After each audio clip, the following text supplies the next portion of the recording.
तो आज हम लोग पढ़ने वाले हैं excretory product and there elimination. ठीक है, तो सबसे पहले ये फिर से विपिन सर का नोट्स है।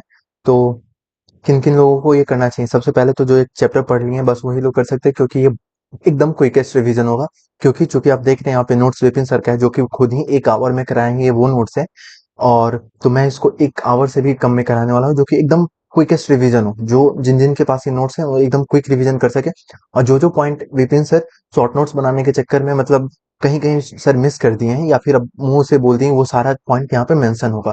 तो ठीक है, वीडियो को स्टार्ट करते हैं। एकदम क्विकेस्ट रिवीजन होने वाला है। ठीक है, तो चलिए स्टार्ट करते हैं। ठीक है, तो हम लोग पढ़ेंगे excretory product and there elimination. ठीक है, तो सबसे पहले चैप्टर के स्टार्टिंग में बताया जाता है कि एनिमल अलग अलग टाइप के, चूंकि हम लोग रेस्पिरेशन करते हैं, बहुत सारे हमारे बॉडी में केमिकल रिएक्शंस होते रह रहे हैं, तो बहुत सारे एक्सक्रीटरी प्रोडक्ट भी रिलीज होते हैं। जैसे कार्बन डाइऑक्साइड भी उसी का एक एग्जांपल है कि एनर्जी रेस्पिरेशन में जब ग्लूकोज से एनर्जी निकलता है तो फिर कार्बन डाइऑक्साइड भी रिलीज होता है, तो वो एक वेस्ट प्रोडक्ट है। यानी जो जो हम लोग के बॉडी में काम का नहीं है वो वेस्ट प्रोडक्ट है।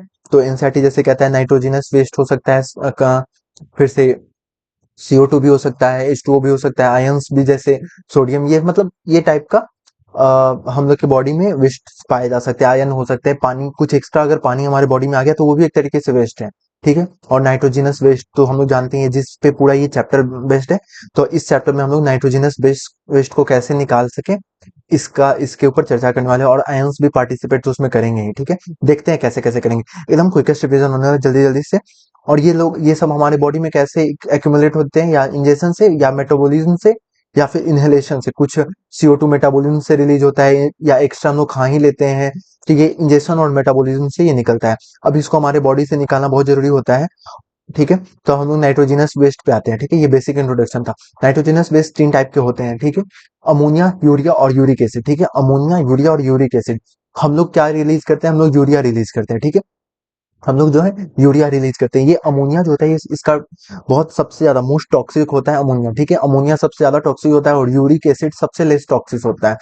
तो अगर अमोनिया सबसे ज्यादा टॉक्सिक है, तो कोई एनिमल अगर अमोनिया रिलीज कर रहा है अपना एक्सक्रीटरी प्रोडक्ट की तरह, ठीक है, तो उसके अगल बगल में पानी होना बहुत जरूरी है। ठीक है, क्योंकि ये इतना टॉक्सिक है कि अगर ये किसी ऑर्गेनिज्म के कांटेक्ट में आएगा तो वो उसको मार भी सकता है। ठीक है, तो अगर कोई एनिमल अगर अमोनिया रिलीज कर रहा है तो वो पानी, उसके अगल बगल में पानी होना बहुत जरूरी है। क्यों? क्योंकि अमोनिया जो होता है बहुत ज्यादा सॉल्युबल होता है। ठीक है, एनसीईआरटी लिखता है रेडियली सॉल्युबल होता है। ठीक है, अमोनिया बहुत ज्यादा सॉल्युबल होता है, जिसके कारण वो पानी से मिलके वो सॉल्युबलाइज हो जाता है, उसका टॉक्सिसिटी घट जाता है, वो टूट जाता है। ठीक है, आयोनाइज हो जाता है। ठीक है, मतलब वो पानी में सिंपली बहुत ज्यादा सॉल्युबल होता है, तो उसका टॉक्सिसिटी का इफेक्ट घट जाता है। ठीक है, तो अमोनिया जनरली पानी में रहने वाले मरीन एनिमल्स ही इसको जनरली इसको एक्सक्रीट करते हैं। ठीक है, सॉरी, मतलब पानी में रहने वाले। ठीक है, नॉर्मली आप याद रखिए पानी में रहने वाले अमोनिया रिलीज करेंगे, क्योंकि अमोनिया बहुत ज्यादा टॉक्सिक होता है,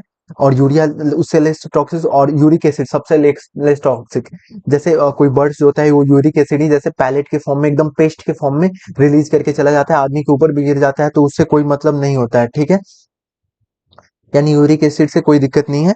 यूरिया से हम लोग यूरिया रिलीज करते हैं तो वो हल्का सा कम टॉक्सिक होता है, मतलब मॉडरेट होता है, जिसको हल्का सा पानी का जरूरत होता है। ठीक है, तो एक बार यहाँ पे हम लोग नाइट्रोजनस वेस्ट और उसके एग्जांपल्स पढ़ लेते हैं। ठीक है, जैसे अमोनिया, अमोनिया रेडली सॉल्युबल होते हैं, और ये एक्सक्रीट किए जाते हैं सरफेस से, यानी स्किन से या गिल से, डिफ्यूजन के थ्रू। अब अमोनिया ऐसे मत समझिएगा कि जैसे हम लोग एक्सक्रीटिव वेस्ट निकाल रहे हैं वैसा ही कैसे स्किन से निकल जाता है। ये अमोनिया है, यानी एक मॉलिक्यूल है। ठीक है, ये डिफ्यूजन के थ्रू भी निकल सकता है, इसको मॉलिक्यूल की तरह, पार्टिकल की तरह लीजिए। ठीक है, तो बोनीफिशेस जैसे एक्वेटिक इंसेक्ट और aquatic amphibian. Bony fish aquatic aquatic जो जो पानी में एक्वेटिक वाला है सब अमोनिया रिलीज करेगा। इसमें किडनी का कोई रोल नहीं है, बहुत इंपॉर्टेंट लाइन है, किडनी का कोई रोल नहीं है। यूरिया हल्का सा पानी सेव करने वाला होता है, जैसे कि हम लोग लैंड पे रहते हैं तो हम लोग को पानी सेव भी करना होता है, यानी उसमें से ना पानी थोड़ा सा निकाल लेते हैं, और अप्रोक्स हल्का सा पानी का अमाउंट उसमें रहता है, जैसे जो हम लोग एक्सक्रीट करते हैं। तो जैसे टेरेस्ट्रियल एनिमल और मरीन एनिमल्स और मैमल्स। टेरेस्ट्रियल तो आप लोग को याद ही रहेगा, नॉर्मल है, मैमल्स भी याद रहेगा, लेकिन याद रखिए मरीन जो होते हैं, मरीन फिशेस यानी समुद्री वाले फिशेस, वो यूरिया ही एक्सक्रीट करते हैं। यूरिक एसिड कौन करता है? Bird, reptile, insect, land insect और लैंड स्नेल, लैंड इंसेक्ट और लैंड रेप्टाइल्स, बर्ड, ये तो पानी भले सॉरी हवा में ही रहते हैं, कोई दिक्कत नहीं है, सबसे लेस टॉक्सिक रिलीज करेंगे। लेकिन लैंड स्नेल और लैंड इंसेक्ट याद रखिए, क्योंकि इंसेक्ट यहाँ भी है, ठीक है, ये याद रखिएगा, ठीक है। फिर से एक्सक्रीटरी कुछ स्ट्रक्चर भी एनसीईआरटी में लिया हो, जैसे प्रोटोनेफ्रेडिया फ्लेम सेल, जिसको हम लोग किस में पढ़े थे, याद होगा आपको, प्लैटीहेल्मिन्थ्स में। प्लैटीहेल्मिन्थ्स फ्लैट सेल होता था जिसमें फ्लेम सेल पाया जाता था, ठीक है। उसके बाद रोटिफर्स, एनेलिड्स, लोअर एनेलिड्स और एम्फियोक्सस एंड सिफेलोकॉर्डेट्स, ठीक है, सिफेलोकॉर्डेट्स जैसे एम्फियोक्सस। तो ये सारा एग्जांपल्स याद रखना होगा, ठीक है। उसके बाद नेफ्रेडिया किस में होता है, अर्थवर्म में पाया जाता है, और अदर एनालिड्स, एनालिडा में आप लोग नेफ्रेडिया पढ़े होंगे। कॉकरोच में माल्फिजियन ट्यूब्यूल, और क्रस्टेशियन एंड प्रॉन में एंटीनल ग्लैंड और ग्रीन ग्लैंड, बहुत इंपॉर्टेंट है, एंटीनल ग्लैंड, ग्रीन ग्लैंड किसमें, क्रस्टेशियन यानी प्रॉन में। अब आते हैं एक्सक्रीटरी सिस्टम पे, ठीक है, एक्सक्रीटरी सिस्टम पे आते हैं। ह्यूमन का एक्सक्रीटरी सिस्टम में हम लोग सबसे पहले किडनी को देखने वाले हैं, ठीक है। किडनी किस टाइप कितने टाइप का होता है, ठीक है, सॉरी किडनी का टाइप बोल रहे हैं, I am so sorry. Kidney का सबसे पहले हम लोग ओवरव्यू पढ़ने वाले हैं, ठीक है। तो ये रेडिश ब्राउन कलर का होता है, ठीक है, ये बीन शेप्ड होता है, रेडिश ब्राउन बीन शेप का होता है। ये T12 यानी T12 और टी यानी third lumbar, 12 thoracic and third lumbar, NCERT में इसको लिखा हुआ है लास्ट थोरेसिक, ठीक है, last thoracic and third lumbar, ठीक है। तो ये ट्रिक भी हो गया, LTT, आप लोग इसको ट्रिक से याद रख सकते हैं, लास्ट थोरेसिक, क्योंकि थोरेसिक 12 होता है हमारे बॉडी में थोरेसिक वर्टिब्रे 12 होते हैं, तो लास्ट थोरेसिक थोरेसिक वर्टिब्रा कौन सा होगा, 12 नंबर ही होगा ना। तो लास्ट थोरेसिक यानी 12 नंबर और थर्ड नंबर, ठीक है, last thoracic and third number के बीच में किडनी पाया जाता है, ठीक है। डोर्सल साइड पे होता है, ठीक है, इनर वॉल यानी पीछे। देखिए किसी अगर आप लोग को दिक्कत होता है वेंट्रल और डोर्सल में, तो देखिए हम लोग का कॉलर या फिर कोई भी शर्ट का शेप वी शेप का होता है ना, वी शेप का जनरली होता है। तो वेंट्रल आगे वाला हुआ, डोर्सल पीछे वाला हुआ, ठीक है। तो पीछे यानी डोर्सल के इनर वॉल के साइड में ये के कैविटी में ये किडनी होता है, ठीक है। वेट 170 120 से 170 ग्राम होता है, ठीक है, 120 से 170 ग्राम होता है, ठीक है, याद रखिए वेट 120 से 170 होता है। अब लेंथ, विड्थ और थिकनेस, ठीक है, तो आप इसको कैसे याद रखिएगा, सबसे पहले विथ सबसे पहले थिकनेस, विथ और लेंथ के रूप में याद रखना है, ठीक है। थिकनेस, विथ और लेंथ के रूप में कैसे, 2 से 3, ठीक है, थिकनेस। फिर विड्थ पे आएंगे तो 2 से 3 यानी 5, ठीक है, 2 3 2 यानी 3 2 5। अब उसके बाद आएगा 7 यानी कैसे, ये 7, ठीक है, 5 से 7, ठीक है। अब 5 से 7 के बाद आता है 10 से 12, ठीक है, 10 से 12 लेंथ में। तो 10 से 12 कैसे आएगा, ये देखो 7 3 10, उसके बाद 12, ये सिंपल सा याद रखने का ट्रिक, आपको जैसे भी याद रखे याद रख सकते हैं। सबसे पहले 2 3 थिकनेस है, 2 3 से 5 आएगा, और 7 कैसे आएगा, तो 5 और 2 को मिलाएंगे तो हम लोग को 7 आ जाएगा, और 7 और 3 मिलाएंगे तो आगे का 10 याद आ जाएगा, ठीक है। तो ये नॉर्मल सा बेसिक सा ट्रिक सब था, ठीक है, याद करने का। आप लोग को अगर याद हो तो ठीक है, जैसे भी याद कर सकते हैं, ठीक है। थिकनेस हम लोग का याद हो गया, ठीक है। अब हम लोग आते हैं किडनी का में अप्रोक्सीमेटली 1 मिलियन नेफ्रॉन होता है, ठीक है, 1 मिलियन नेफ्रॉन होता है, और वो कॉम्प्लेक्स, और सबको पता है कि फंक्शनल क्या कहा जाता है, फंक्शनल स्ट्रक्चर है, यूनिट स्ट्रक्चर है किडनी का, कौन सा, नेफ्रॉन ही है, ठीक है। तो 1 मिलियन अप्रोक्स 1 मिलियन नेफ्रॉन पाए जाते हैं, ठीक है। ये कॉम्प्लेक्स ट्यूबुलर स्ट्रक्चर होते हैं, नेफ्रॉन के 2 पार्ट होते हैं, ठीक है, नेफ्रॉन के 2 पार्ट होते हैं, एक ग्लोमेरुलस और एक ट्यूबुलर पार्ट, ठीक है। ग्लोमेरुलस जो कि क्या होता है, नेटवर्क ऑफ कैपिलरी को, ग्लोमेरुलस को नेटवर्क ऑफ कैपिलरी कहा जाता है, और बोमेंस कैप्सूल, ठीक है, बोमेंस कैप्सूल, ये ट्यूबुलर, देखो नेफ्रॉन में 2 पार्ट है, ग्लोमेरुलस और renal tubule. Renal tubule, glomerulus तो एक अकेला स्ट्रक्चर है, ठीक है, लेकिन रीनल ट्यूब्यूल मतलब बहुत सारे पार्ट से मिलकर बना हुआ है, ठीक है, जिसका बोमेंस कैप्सूल जो है पहला रीनल ट्यूब्यूल का पार्ट है, ठीक है, doubled world cup like structure part of renal tubule, ठीक है। तो रीनल ट्यूब्यूल सबसे पहले उसमें बोमेंस कैप्सूल आते हैं, ठीक है, अभी आप लोग अभी सब कुछ पढ़ेंगे, बोमन्स कैप्सूल आते हैं, फिर से क्या आता है, फिर से पीसीटी आता है, लुपोफिलिन आता है, डीसीटी आता है, कलेक्टिंग डक्ट आता है। तो ठीक है, तो एक बार ये चैप्टर आपको पढ़े होइएगा, ताकि अभी हम जो आगे आगे बोले, हालांकि ये टॉपिक हम लोग आगे ही स्टार्ट करेंगे, ठीक है। पहले अभी किडनी पे आ जाते हैं। एक फिर भी मैंने एक बार बता दिया कि हर एक किडनी का फंक्शनल पार्ट कौन है, नेफ्रॉन है, ठीक है, फंक्शनल पार्ट है नेफ्रॉन। एक किडनी में 1 मिलियन नेफ्रॉन होता है, और नेफ्रॉन का 2 पार्ट होता है, एक ग्लोमेरुलस, एक होता है रीनल ट्यूब्यूल। रीनल ट्यूब्यूल में बहुत सारे पार्ट होते हैं, ठीक है।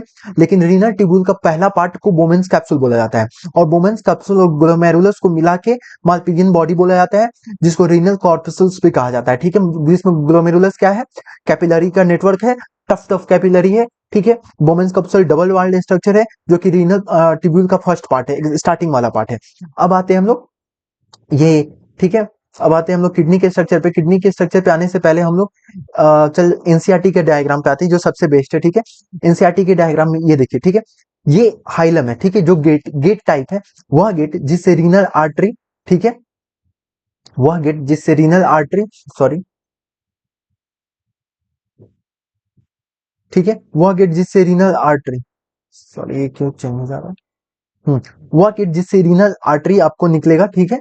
रीनल आर्टरी, रीनल वेन, मतलब जिससे पास कर रहा हुआ किडनी से, यूरेटर जिससे पास, जो गेट लाइक स्ट्रक्चर है उसको हाइलम हम लोग पढ़ेंगे, ठीक है। उसको हम लोग हाइलम बोलेंगे, ठीक है। उसके बाद हाइलम के जस्ट अंदर एक रीनल पेल्विस आता है, ठीक है। रीनल पेल्विस आता है, जो कि फनल लाइक होता है, ठीक है। ये फनल लाइक स्ट्रक्चर होता है, ठीक है। Renal pelvis broad funnel like structure, बहुत चौड़ा होता है और फनल लाइक स्ट्रक्चर होता है। उसके बाद आता है कि मेजर कैलेक्स और माइनर कैलेक्स, जो एनसीईआरटी में सेम ही लिखा हुआ है, ठीक है। उसके बाद ये जो ट्रायंगुलर पिरामिड दिख रहा है, ये आपको मेडुलरी है, ठीक है। मेडुलरी पिरामिड इसको कहते हैं। उसके बाद ये बाहर का जो रीजन है उसको कॉर्टेक्स कहेंगे, और अंदर में रीनल कैप्सूल कहेंगे, सॉरी, ये जो इसका पार्ट है, ये इसका कवरिंग है, उसको रीनल कैप्सूल कहेंगे, ठीक है। अब हम लोग आ जाते हैं अपने इस डायग्राम पे, ठीक है। ये क्या, इस, ठीक है। अब हम लोग इस डायग्राम पे आ जाते हैं, ठीक है। अब यहाँ पे देखिएगा इस डायग्राम में आप लोग कि ये देखिए, ये जो स्ट्रक्चर है, ठीक है, ये जो स्ट्रक्चर है,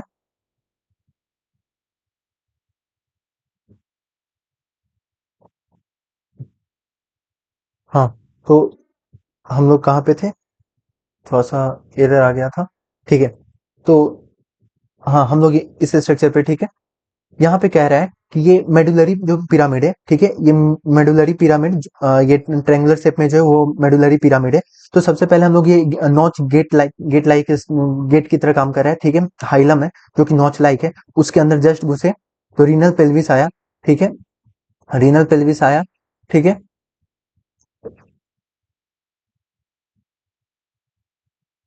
ठीक है। रीनल पेल्विस आया, ठीक है, उसके जिसको ब्रॉड फनल लाइक स्ट्रक्चर है, ठीक है। रीनल पेल्विस से जस्ट अंदर गया तो उसके बाद आया मेजर कैलेक्स।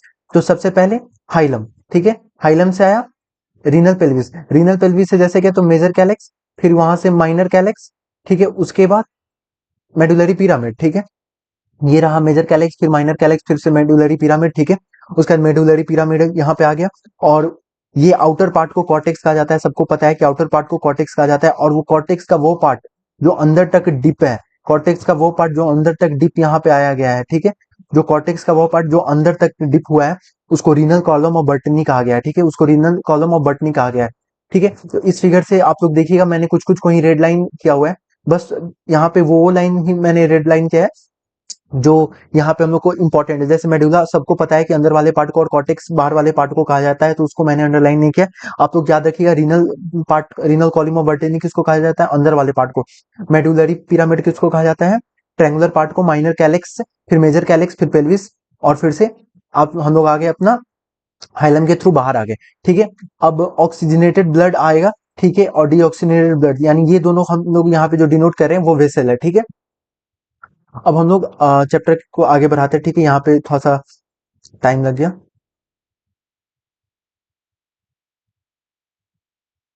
ठीक है। तो यहाँ पे हम लोग सब कुछ कवर कर चुके हैं, ठीक है। अब हम लोग आते हैं इस पार्ट पे, ठीक है। अब हम लोग आते हैं नेफ्रॉन पे, ठीक है। नेफ्रॉन सबसे पहले सबको पता है ये फंक्शनल यूनिट है किडनी का, ठीक है। अब रीनल आर्टरी, ठीक है, रीनल आर्टरी जो आपको पता है, रीनल आर्टरी सब जगह ब्लड पहुंचाता है, ठीक है, हर एक ऑर्गन को रीनल आर्टरी ब्लड पहुंचाता है। तो किडनी के पास भी रीनल आर्टरी ब्लड लेके आएगा, ठीक है। रीनल आर्टरी ब्लड लेके आएगा, वो आर्टरियोल्स में कन्वर्ट हो जाएगा, फिर से यहाँ पे कैपिलरी में कन्वर्ट हो जाएगा। कैपिलरी और यहाँ पे बहुत सारा कैपिलरी का टफ टफ कैपिलरी बना लेगा, जिसको हम लोग ग्लोमेरुलस कहते हैं पीछे ही। ठीक है, तो यहाँ पे ग्लोमेरुलस के बारे में नहीं पढ़ना है, डबल वॉल्ड कपला के स्ट्रक्चर, मोमेंट्स कैप्सूल को नहीं पढ़ना है, दोनों को मिला के माल्फिजियन ट्यूब्यूल, ये सब नहीं पढ़ना है यहाँ पे, इस पे ध्यान नहीं देना। हम लोग को ये ध्यान देना है वह आर्टरी जो आ रहा है, वह आर्टरी जो आ रहा है उसको एफेरेंट कहेंगे, जो कि हल्का थिक होगा, कंपेरेटिव थिक होगा। और जो आर्टरी जो आर्टरी यहाँ से जा रहा है, ठीक है, जो आर्टरी यहाँ से जा रहा है उसको एफेरेंट एट्रियोल कहेंगे। ठीक है, एफेरेंट एट्रियोल। ठीक है, आर्टरी से एट्रियोल बना, यहाँ पे कैपिलरी बना, और कैपिलरी से फिर एट्रियोल बन के निकल रहा है। तो जो जा रहा है, एग्जिट कर रहा है, यानी इफरेंट इफरेंट एट्रियोल जा रहा है, जो कि कंपेरेटिव थिन होगा। यानी थिक से थिन यहाँ पे क्यों हो रहा है, इसका भी एक रीजन है कि यहाँ पे प्रेशर इंक्रीज होना था, इसीलिए थिक से थिन यहाँ पे कर दिया गया। ठीक है, यहाँ पे थिक से थिन किया गया। ठीक है, अब हम लोग यहाँ पे देखेंगे कि इफेरेंट आर्टरियोल, ठीक है, इफेरेंट आर्टरियोल यही आगे जाके form fine capillary tube like around renal tubule. ठीक है, अब देखिए, अब हम लोग बोले थे ना सबसे पहले ये रीनल ट्यूब्यूल वाला पार्ट है, तो इस पर हम लोग वापस से आते हैं, इसको यहीं पे छोड़ रहे हैं। ठीक है, यहाँ पे हम लोग बोमेंस कैप्सूल अभी हम लोग पढ़ेंगे, यहाँ पे ग्लोमेरुलस पढ़ चुके हैं। ठीक है, अब ट्यूबुल का पार्ट पहली बार आ रहा है। ठीक है, ट्यूबुल का फर्स्ट पार्ट जिसको हम लोग बोमेंस कैप्सूल कहते हैं, जो डबल वाल्ड स्ट्रक्चर है। ठीक है, बोमेंस कैप्सूल। बोमेंस कैप्सूल के बाद आता है पीसीटी। ठीक है, बोमेंस कैप्सूल के बाद आएगा पीसीटी, फिर से लूप ऑफ हेनले। ठीक है, फिर से लूप ऑफ हेनले, फिर से डीसीटी, और उसके बाद लास्ट में आता है कलेक्टिंग डक्ट। ठीक है, लास्ट में आता है कलेक्टिंग डक्ट। ठीक है, उसके और ये बोमेंस कैप्सूल। ठीक है, तो ये सब ट्यूबुलर पार्ट है। नेफ्रॉन का दो पार्ट है, एक ग्लोमेरुलस, उसके बाद ट्यूबुलर पार्ट में क्या आएगा, बोमेंस capsule, PCT, loop of Henley, DCT and collecting duct. ठीक है, ये सब लूप ट्यूबुल का पार्ट है। ठीक है, ये सब ट्यूबुल का पार्ट है, यानी ये सब किडनी का ट्यूबुलर पार्ट है। ठीक है, अब ये ट्यूबुलर पार्ट को वही कह रहा है कि इफेरेंट आर्टियोल, जो आर्टियोल निकल रहा है ग्लोमेरुलस से, जो आर्टियोल निकल रहा है उसको एफेरेंट आर्टियोल कह रहे हैं। और ये एफेरेंट आर्टियोल कैपिलरी का फाइन नेटवर्क बना रहा है रीनल ट्यूब्यूल के अगल बगल। ठीक है, रीनल ट्यूब्यूल के अगल बगल फाइन नेटवर्क बना रहा है, जिसको पेरी ट्यूबुलर कैपिलरीज कहा जा रहा है। ठीक है, ये ये एफिरेंट आर्टियोल यहाँ से एग्जिट तो किया, लेकिन यहाँ पे एक दूसरे को घेरने वाला स्ट्रक्चर बना रहा है। ठीक है, ये घेरने वाला स्ट्रक्चर बना रहा है, जिसको हम लोग क्या कह रहे हैं, पेरी ट्यूबुलर कैपिलरीज कहा जा रहा है। ठीक है, पेरी ट्यूबुलर कैपिलरीज कहा जा रहा है। याद रखेंगे, पेरी ट्यूबुलर कैपिलरी कुछ नहीं है, एफेरेंट आर्टरियोल जो यहाँ से निकल रहा था वही फाइन कैपिलरी नेटवर्क बना ले रहा है, किसको, रीनल ट्यूब्यूल के स्ट्रक्चर को, यानी थोड़ा सा पीसीटी को भी, डीसीटी को भी, और लूप ऑफ हेनले, सिर्फ लूप ऑफ हेनले को नहीं, सबको घेर रहा है। ठीक है, अब ये हुआ मेन कलेक्टिंग डक्ट। ये दूसरे के डीसीटी, यहाँ पे सेकंड नेफ्रॉन से के डीसीटी से ये कनेक्ट रहेगा। मेनी नेफ्रॉन सारे के सारे कलेक्टिंग डक्ट में ही आके रिलीज होते हैं। यहाँ से आता है, ठीक है, ब्लड आता है यहाँ पे, थिक से थिन होता है, ताकि प्रेशर हाई हो जाता है, प्रेशर हाई हो जाता है तो सुसु यहाँ से आप लोग कह सकते हैं, यहाँ से सुसु आप लोग का आता है, और यही पाथवे फॉलो करके यहाँ से सुसु निकल जाता है। ठीक है, तो यही हम लोग का स्टार्टिंग का पाथवे होने था। ठीक है, अब हम लोग आते हैं आगे के पार्ट पे।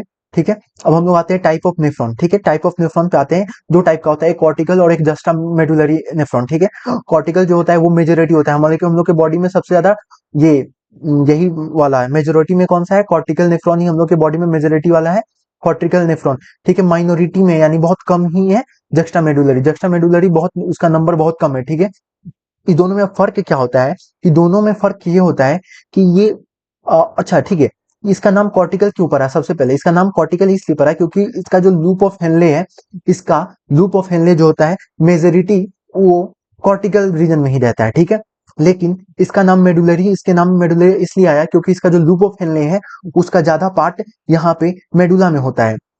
ठीक है, ये वाले स्ट्रक्चर में आप लोग देख रहे होंगे कि एक नेफ्रॉन को यहाँ पे लंबा डिप कराया गया और एक नेफ्रॉन को हल्का सा बस टच कराया गया है। तो इसका लूप ऑफ हेनले ज्यादातर कॉर्टिकल रीजन में है, तो ये कॉर्टिकल नेफ्रॉन हुआ। इसका लूप ऑफ हेनले ज्यादातर मेडुलरी रीजन में हुआ, तो ये जक्स्टा मेडुलरी वाला नेफ्रॉन हुआ। ठीक है, ये जक्स्टा मेडुलरी वाला नेफ्रॉन हुआ। अब हम लोग आते हैं ये तो इसमें एक और डिफरेंस होता है। एक तो लूप ऑफ हेनले का डिफरेंस हो गया कि इसमें लूप ऑफ हेनले बहुत लंबा होगा और वो मेडुला में डिप होगा। ठीक है, वो मेडुला में ज्यादा डिप होगा। इसका लूप ऑफ हेनले छोटा होगा और कॉर्टिकल में ही ज्यादातर होगा। ठीक है, अब दूसरा इसमें ये दोनों में फर्क क्या होगा कि ये जो fine like peritubular capillaries है, फाइन एकदम fine capillary peritubular capillaries है, इसमें जो होगा बहुत कम होगा। ठीक है, बहुत कम होगा या हाईली रिड्यूस्ड होगा, या एब्सेंट होगा। इसमें पेरिट्यूबुलर कैपिलरीज बहुत एकदम वेल डेवलप्ड होता है, जिसके कारण इसका नाम जस्टा मेडुलरी में वासा रेक्टा बोल दिया जाता है। ठीक है, यही पेरिट्यूबुलर कैपिलरी यानी वैसा रेक्टा कुछ नहीं है, वैसा रेक्टा कुछ नहीं है, ये पेरिट्यूबुलर कैपिलरीज ही है। ठीक है, लेकिन वैसा रेक्टा चूंकि जस्टा मेडुलरी में पूरा वेल डेवलप्ड है, तो इसमें वासा रेक्टा एक नया नाम दे दिया गया। इसमें वेल डेवलप्ड नहीं है, तो वही एनसीईआरटी में लिखा हुआ है वासा रेक्टा जो है कॉर्टिकल नेफ्रॉन में एब्सेंट होता है, नहीं तो हाईली रिड्यूस्ड होता है। ठीक है, अब हम लोग आते हैं यूरिन फॉर्मेशन पे। ठीक है, अब हम लोग आते हैं यूरिन फॉर्मेशन पे। ठीक है, अब हम लोग आते हैं यूरिन फॉर्मेशन पे।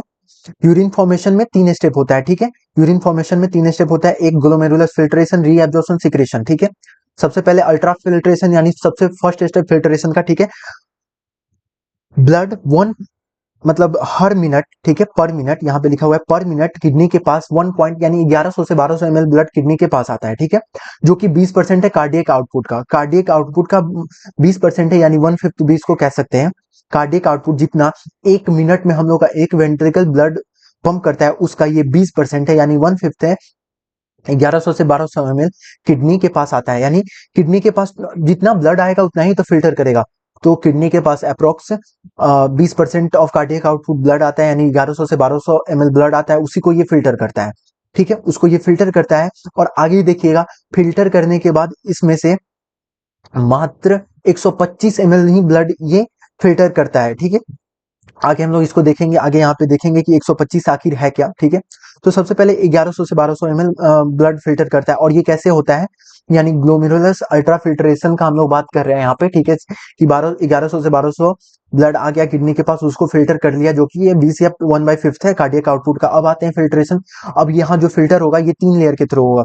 सबसे पहले कैपिलरी, फिर बेसमेंट मेम्ब्रेन, उसके बाद बोमेंस कैप्सूल। ठीक है, इस जगह पे आ जाइए। ठीक है, ये सबसे पहले कैपिलरी है, फिर से ये बेसमेंट मेम्ब्रेन है, और ये बोमेंस कैप्सूल है। ठीक है, ये कैपिलरी हुआ, ये बेसमेंट मेम्ब्रेन, ये बोमेन कैप्सूल। ठीक है, इन्हीं इन्हीं सब के बीच में ये हम लोग का अल्ट्रा फिल्ट्रेशन होता है 3 लेयर के लिए। कैपिलरी का endothelium, basement membrane, epithelial of बोमेंस capsule. बोमेंस capsule का जो एपिथेलियल सेल होता है वो ऐसे थोड़ा बहुत अलग अलग दूर से होता है, ताकि इसमें पोर बन सके। ठीक है, ताकि इसमें पोर बन सके, और इस पोर को कहते हैं स्लिट पोर। ठीक है, इस पोर को कहते हैं स्लिट पोर, और बोमेंस कैप्सूल को सेल को कहा जाता है पोडोसाइट सेल। बोमेंस कैप्सूल में एपिथेलियल सेल पाए जाते हैं। ठीक है, और उस एपिथेलियल सेल को पोडोसाइट कहा जाता है। पोडोसाइट ऐसे अरेंज हुआ रहता है कि पोर का जगह छोड़ दे। पोडोसाइट ऐसे अरेंज रहता है कि पोर का जगह उसमें से छूट जाए, और उस पोर को कहते हैं पोडोसाइट, सॉरी स्लिट पोर कहा जाता है। ठीक है, सेल का नाम क्या है, पोडोसाइट। ठीक है, फिल्ट्रेशन क्या होता है, फिल्टर जब ब्लड फिल्टर होगा तो ऑल कॉन्स्टिट्यूएंट ऑफ प्लाज्मा, सारा प्लाज्मा का कॉन्स्टिट्यूएंट ये स्लिट पोर के थ्रू बोमेंस कैप्सूल में आ जाएंगे, यानी ये ट्यूबुलर पार्ट में आ जाएंगे। ठीक है, जहां से ये ट्यूब लाइक स्ट्रक्चर स्टार्ट होगा। ये किसको छोड़ के, प्रोटीन को छोड़ के, ये बहुत इंपॉर्टेंट है। प्रोटीन को छोड़ के सर नहीं लिख पाए थे तो मैंने लिख दिया, प्रोटीन को छोड़ के सब कुछ यहाँ पे आ जाएगा। ठीक है, ये सब मैं इरेज कर दूंगा, आपको नोट्स एकदम क्लीन एंड क्लियर मिल जाएगा। ठीक है, अब आते हैं, आप लोग प्रिंट आउट करा के आप लोग ये सब खुद से कर लीजिएगा, जो जो मार्क अंडरलाइन करना होगा आप लोग खुद से कर लीजिएगा। ठीक है, अब आते हैं रीअब्जॉर्प्शन। अब हो सकता है कि हम लोग अगर 1100 ml से 1200 ml अगर ब्लड हम लोग डेली 1 मिनट में फिल्टर करते, तो इसका मतलब हम लोग सुसु तो 180 लीटर पर डे करते हैं, उस हिसाब से 180 लीटर पर डे हम लोग का सुसु निकलता। लेकिन ऐसा नहीं होता है। इसका मतलब क्या है कि 99% ऑफ द फिल्ट्रेट रीअब्सॉर्ब हो जाता है, 99% रीअब्सॉर्ब हो जाता है। सर यहाँ पे एक मैंने फिर से डिटेल में जाने लगा, लेकिन आप लोग को एक बार याद रखना है कि ये लेक्चर विपिन सर का देख के ही आना है, ताकि यहाँ पे फास्ट रिविजन हो। सर यहाँ पे डिफिनेशन बताया है कंगा के, यानी पोटेशियम, अमाइनो एसिड, सोडियम और ग्लूकोज।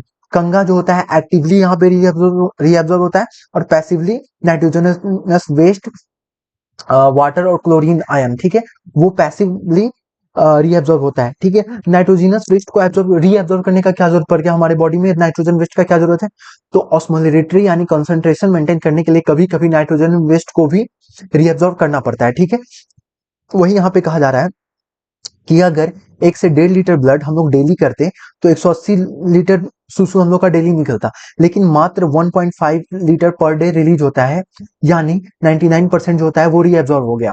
ठीक है, अब सिक्रेशन किसको कहते हैं, यूरिक एसिड बेस बैलेंस के लिए और ऑस्मो रेगुलेशन के लिए सिक्रेशन जरूरी होता है। सबसे पहले हम लोग क्या किए कि जो अपना सुसु का पाथ है, ठीक है, जो अपना सुसु का पाथ है, सुसु के पाथ में सबसे पहले ब्लड से पोर कर दिए, ठीक है, ब्लड से पोर कर दिए, या जिसको हम लोग फिल्ट्रेशन किया है। अब मान लीजिए कुछ एक्स्ट्रा जरूरी चीज सारा उसमें पोर हो गया, तो उसको हम लोग रीएब्जॉर्ब कर लिए, ठीक है।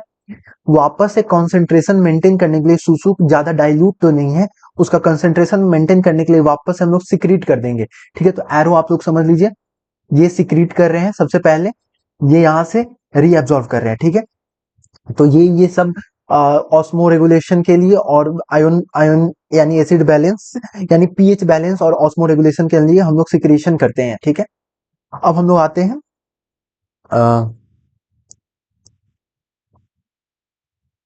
अब हम लोग आते हैं यहाँ पे फंक्शन ऑफ टिबुल। फंक्शन ऑफ टिबुल पे आने से पहले, फंक्शन ऑफ टिबुल पे आने से पहले हम लोग सबसे पहले देखते हैं जीएफआर क्या है।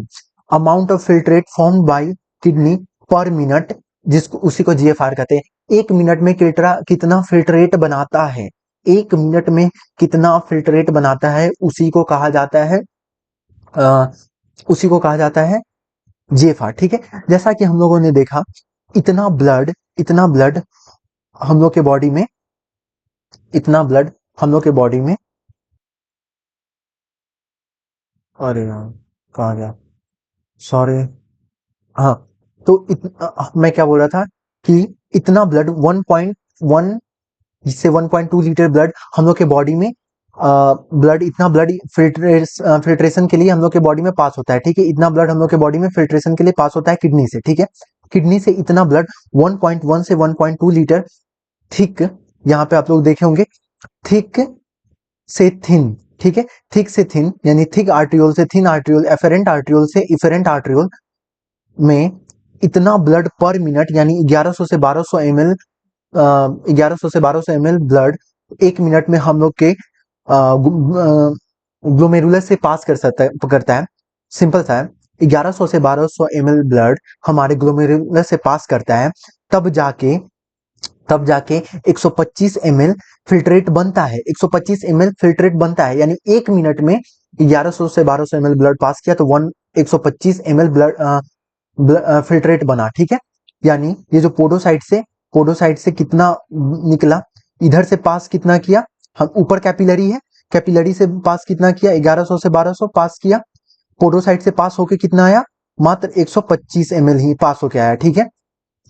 1100 से 1200 ml ब्लड पास किया तो फिल्ट्रेट कितना बना, 125 ml बना। तो अगर एक मिनट में 125 ml बन रहा है फिल्ट्रेट, तो 180 लीटर पर डे फिल्ट्रेट बन रहा है, 180 लीटर पर डे फिल्ट्रेट बन रहा है। वही हम लोग बात किए, क्योंकि ऐसा होता नहीं है, क्योंकि 99% रीअब्सॉर्ब हो जाता है। तो जीएफआर क्या हुआ कि एक मिनट में कितना, हेल्दी ह्यूमन में देखा जाए जीएफआर का फुल फॉर्म क्या हुआ, ग्लोमेरुलस फिल्ट्रेशन रेट। ग्लोमेरुलस एक मिनट में कितना फिल्ट्रेट, किस रेट पे फिल्ट्रेट बना रहा है, तो एक मिनट में 125 ml फिल्ट्रेट बना रहा है। तो हेल्दी ह्यूमन इंडिविजुअल में 125 ml पर मिनट होता है। इसको एग्जाम में डे वाइज भी पूछ सकता है कि एक दिन में 180 लीटर, ठीक है। इसी को जीएफआर कहते हैं। अब आते हैं हम लोग ट्यूबुल के फंक्शन में। तो सबसे पहले बोमेंस कैप्सूल के बारे में हम लोग पढ़ लिए कि यहाँ से 1100 से 1200 ml ब्लड गया, 125 ml ही यहाँ पे फिल्ट्रेट बना, ठीक है। यहाँ पे बोमेंस कैप्सूल का यहाँ पे काम खत्म हो गया, या बोमेंस कैप्सूल पोडोसाइट से अंदर बुला लिया, ठीक है, अब उसका काम खत्म। अब यहाँ पे आते हैं ट्यूबुलर का काम यहाँ पे स्टार्ट हो गया। तो कुछ बात एनसीईआरटी में लिखा हुआ है जो कि सर नहीं लिखे, मैं यहाँ पे पहले से ही उसको मेंशन कर दिया हूँ, ठीक है। पीसीटी, ठीक है, प्रॉक्सिमल कन्वोलेटेड ट्यूब्यूल। फिर से यहाँ पे है लूप ऑफ हेनले, फिर से डीसीटी और कलेक्टिंग डक्ट सबसे लास्ट वाला है, ठीक है, कलेक्टिंग डक्ट। डीसीटी सबसे दूर वाले को डीसीटी कहा जाता है, यानी सबसे जो दूर है उसको डीसीटी यानी डिस्टल, डिस्टल मतलब दूर, प्रॉक्सिमल मतलब पास, प्रॉक्सिमल पास, डिस्टल दूर, ठीक है। तो पीसीटी में जो होता है वो मैक्सिमम रीअब्जॉर्प्शन होता है, याद रखिए पीसीटी में maximum reabsorption, loop of Henley में बहुत मिनिमम होता है। और यहाँ तक कि आपको पता, मतलब आगे पढ़िएगा, अभी जस्ट हम बताएंगे भी आगे कि लूप ऑफ हेनले सिर्फ पानी और NaCl के लिए परमिएबल होता है, पानी और साल्ट के लिए ही परमिएबल होता है, यानी सबसे minimum reabsorption loop of Henley में होता है। और डीसीटी में कंडीशनल होता है, डीसीटी में कंडीशनल होता है। और कलेक्टिंग डक्ट में लार्ज अमाउंट ऑफ वाटर और स्मॉल अमाउंट ऑफ यूरिया का रीअब्जॉर्प्शन होता है, स्मॉल अमाउंट ऑफ यूरिया और large amount of water. Urea का क्यों, क्योंकि पानी तो सबको पता है, अगर एक्सेसिव लॉस होगा तो लार्ज अमाउंट ऑफ वाटर को वहां से एब्जॉर्ब करना होगा, लेकिन यूरिया क्यों, वही ऑस्मो रेगुलेशन यानी उसका कॉन्सेंट्रेशन मेंटेन करने के लिए, ठीक। तो कंडीशनल बहुत एकदम लाइन पे क्वेश्चन आता है, conditional DCT, minimum loop of Henley, maximum PCT. अब एक और चीज, पीसीटी, डीसीटी और कलेक्टिंग डक्ट यानी लूप ऑफ हेनले को छोड़ के बाकी सारा पीएच और आयोनिक बैलेंस में काम मदद करता है। पीएच और आयोनिक बैलेंस, पीएच और आयोनिक बैलेंस, पीएच और ionic balance, loop of Henley को छोड़ के सब पीएच और आयोनिक बैलेंस में मदद करता है। लूप ऑफ हेनले किस में मदद करता है? ये बस ऑस्मोलैरिटी में मेंटेन करता है, ठीक है, ये बस ऑस्मोलैरिटी में मेंटेन करता है। ऑस्मोलैरिटी में ये भी करता है, लेकिन ये सिर्फ ऑस्मोलैरिटी, ये पीएच और आयोनिक बैलेंस बाकी सब करता है, ठीक है। ये एनसीईआरटी में था, आप लोगों को पता होना बहुत जरूरी है, ठीक है। अब आते हैं प्रॉक्सिमल कॉन्वोल्यूटेड। इतना धांसू ट्रिक यहाँ पे मैंने बना के रखा है, ठीक है, यहाँ पे इतना धांसू ट्रिक बना के रखा है, 1 मिनट में आपको सब कुछ याद हो जाएगा, ठीक है। तो सबसे पहले एक बार सर का डिटेल पढ़ लेते हैं, यानी डिटेल जो बोल रहा है वो पढ़ लेते हैं। पीसीटी में मैक्सिमम न्यूट्रिएंट यानी जो भी इसेंशियल न्यूट्रिएंट होता है वो 100% ऑल इसेंशियल, एनसीईआरटी में लिखा हुआ ऑल एसेंशियल न्यूट्रिएंट्स यहाँ पे रीअब्सॉर्ब हो जाता है। मैंने यहाँ पे अभी आप लोग को डायग्राम बता के बताया, ट्यूब से जो बाहर निकल रहा है वो रीअब्सॉर्ब हो रहा है, ठीक है। तो यहाँ से ट्यूब से जो बाहर निकल रहा है वो रीअब्सॉर्प्शन है, ठीक है, याद रखना है, ट्यूब से जो बाहर निकल रहा है वो रीअब्सॉर्प्शन है, ठीक है। तो 100% न्यूट्रिएंट्स वाटर और NaCl से 70 से 80% और बाइकार्बोनेट HCO3 माइनस, ये पीसीटी से रीअब्सॉर्ब होते हैं, ठीक है, ये पीसीटी से रीअब्सॉर्ब होते हैं। और न्यूट्रिएंट, अब चूंकि न्यूट्रिएंट 100% यहीं से रीअब्सॉर्ब हो गया तो आगे तो कहीं से रीअब्सॉर्ब होने का बात नहीं रहा, ठीक है। तो पीसीटी में से वाटर, NaCl और बाइकार्बोनेट यहाँ से रीअब्सॉर्ब हो रहा है। सेम डीसीटी से भी होगा, पानी, NaCl और बाइकार्बोनेट यहाँ भी रीअब्सॉर्ब हो रहा है, पानी, NaCl और बाइकार्बोनेट यहाँ से भी रीअब्सॉर्ब हो रहा है। अब यहाँ पे सीक्रेट देखो, नीचे यानी नीचे वाला और ऊपर वाला जो भी है वो सब रीअब्सॉर्प्शन है, नीचे वाला जो जो है वो सिक्रीशन है, ठीक है। तो सीक्रेट क्या क्या हो रहा है? पोटेशियम, अमोनिया और हाइड्रोजन, पोटेशियम, अमोनिया और हाइड्रोजन, पोटेशियम, अमोनिया और हाइड्रोजन यहाँ पे सिक्रीट हो रहा है, ठीक है, पोटेशियम, अमोनिया और हाइड्रोजन यहाँ पे सिक्रीट हो रहा है। और वाटर, NaCl और बाइकार्बोनेट यहाँ से एब्जॉर्ब हो रहा है, रीअब्सॉर्ब हो रहा है, ठीक है, रीअब्सॉर्ब हो रहा है, ठीक है। यानी पीसीटी और डीसीटी में का काम एग्जैक्टली सेम है, एग्जैक्टली सेम है, बस न्यूट्रिएंट को छोड़ के, ये न्यूट्रिएंट पूरा कर लेता है तो इसके पास बचता ही नहीं है। तो न्यूट्रिएंट सारा एग्जैक्टली काम सेम है, न्यूट्रिएंट को छोड़ के, ठीक है, न्यूट्रिएंट को छोड़ के न्यूट्रिएंट पीसीटी ही कर लेता है। और एक और फर्क क्या है कि यहाँ पे मैक्सिमम है और यहाँ पे कंडीशनल है, डीसीटी में कंडीशनल है, यहाँ पे मैक्सिमम है, और यहाँ पे क्या है? मिनिमम है। लुपोफिलिन में क्या है? मिनिमम रीअब्जॉर्प्शन, ठीक है। तो आप लोग को याद हो गया होगा क्या चीज? डीसीटी और पीसीटी का फंक्शन आप लोग को याद हो गया होगा। NaCl वाटर और बाइकार्बोनेट डीसीटी और पीसीटी में है, न्यूट्रिएंट का यहाँ पे अकेला है, वो ले गया, ठीक है। अब आते हैं लूप ऑफ हेनले में। लूप ऑफ हेनले का ये डिसेंडिंग, ठीक है, डिसेंडिंग हुआ और ये ऊपर चढ़ रहे हैं तो असेंडिंग हुआ, ये डिसेंडिंग हुआ, ये असेंडिंग हो गया, ठीक है। तो डिसेंडिंग पार्ट, नीचे जो बढ़ रहे हैं वो डिसेंडिंग पार्ट सिर्फ पानी के लिए परमिएबल है, असेंडिंग पार्ट सिर्फ NaCl के लिए यानी साल्ट के लिए परमिएबल है, ठीक है। ये सिर्फ यानी थोड़ा बहुत बाद में देखेंगे यूरिया का भी रोल, यूरिया को अभी हम लोग साइड में रखते हैं, ठीक है, यूरिया को अभी हम लोग साइड में रखते हैं, उस पर ध्यान नहीं देते। यानी ये साल्ट और यानी NaCl के लिए असेंडिंग NaCl यानी पहले पहले क्या आया? पहले पानी आया बाद में नमक आया, ऐसे याद रखते थे, पहले पानी आया फिर बाद में नमक आया। तो पहले पानी के लिए परमिएबल है और उसके बाद NaCl के लिए परमिएबल है। डायरेक्शन तो यूं याद हो जाएगा, अभी इसका तो डायरेक्शन याद हो गया, इसका डायरेक्शन अभी यूं याद हो जाएगा, बस अभी आप ये याद रखिए, ये पानी के लिए, ये NaCl के लिए, ये यानी पहले पानी वाला बाद वाला जो पार्ट है वो NaCl के लिए, ठीक है, ठीक है, ये इतना याद हो गया, ठीक है। अब चलिए, अब इसका जो मैंने ट्रिक, इतना बहुत अच्छा ट्रिक मैंने बताया है, वो एक बार वो ट्रिक बता देते हैं, ठीक है। ये ट्रिक मतलब बहुत सही ट्रिक है, ठीक है। ये सबसे पहले हम लोग का ये है पीसीटी, ये पीसीटी वाला पार्ट है, ये डीसीटी वाला पार्ट है, ये लूप ऑफ हेनले में, ठीक है। तो यहाँ पे क्या कहा जा रहा है कि पोटेशियम, अमोनिया और हाइड्रोजन, ठीक है, हाइड्रोजन आयन, कान्हा, कान्हा हम लोग पढ़ सकते हैं, कान्हा, कान्हा यहाँ पे हम लोग पढ़ सकते हैं, कान्हा पढ़ सकते हैं, कान्हा पढ़ सकते हैं, ठीक है। इसको वाटर कह सकते हैं, एनसीईआरटी में इसको इलेक्ट्रोलाइट लिखा हुआ है, ये बाइकार्बोनेट तो है ही। तो यहाँ पे वाटर, इलेक्ट्रोलाइट और बाइकार्बोनेट क्या हो रहा है? रीअब्सॉर्ब हो रहा है, यानी WEB, वेब, वेब जो है हम लोग रीअब्सॉर्ब कर ले रहे हैं, वेब जो है हम लोग रीअब्सॉर्ब कर ले रहे हैं पीसीटी और डीसीटी से। और कान्हा जो है सिक्रीट कर दे रहे हैं, कान्हा जो है सिक्रीट कर दे रहे हैं, वही कहा रहा है कान्हा, यानी पोटेशियम न से यानी N से अमोनिया और H से हाइड्रोजन, कान्हा हम लोग सिक्रीट कर दे रहे हैं, कान्हा हम लोग सिक्रीट कर दे रहे हैं, कान्हा हम लोग सिक्रीट कर दे रहे हैं, कान्हा हम लोग, जिसको 10 बार पढ़िएगा आराम से, कभी नहीं भूलेगा, मतलब इतना बवाल ट्रिक है, कभी नहीं भूलेगा। कान्हा हम लोग सिक्रीट कर दे रहे हैं, कान्हा हम लोग सिक्रीट कर ले रहे हैं, वेब हम लोग ले रहे हैं, वेब हम लोग ले रहे हैं, ठीक है, वेब हम लोग ले रहे हैं। और ये तो एक्स्ट्रा बात सबको पता है कि न्यूट्रिएंट पीसीटी में ही 100% एब्जॉर्ब हो जाता है, ठीक है। और लूप ऑफ हेलने का कहानी क्या है, लूप ऑफ हेलने में पहले हम लोग पानी निकालेंगे, फिर बाद में नमक निकाल लेंगे, बाद में पहले पानी निकाल लेंगे, बाद में नमक निकाल लेंगे, पहले पानी निकाल लेंगे, याद रखना है, पहले पानी निकालेंगे, बाद में नमक निकाल लेंगे।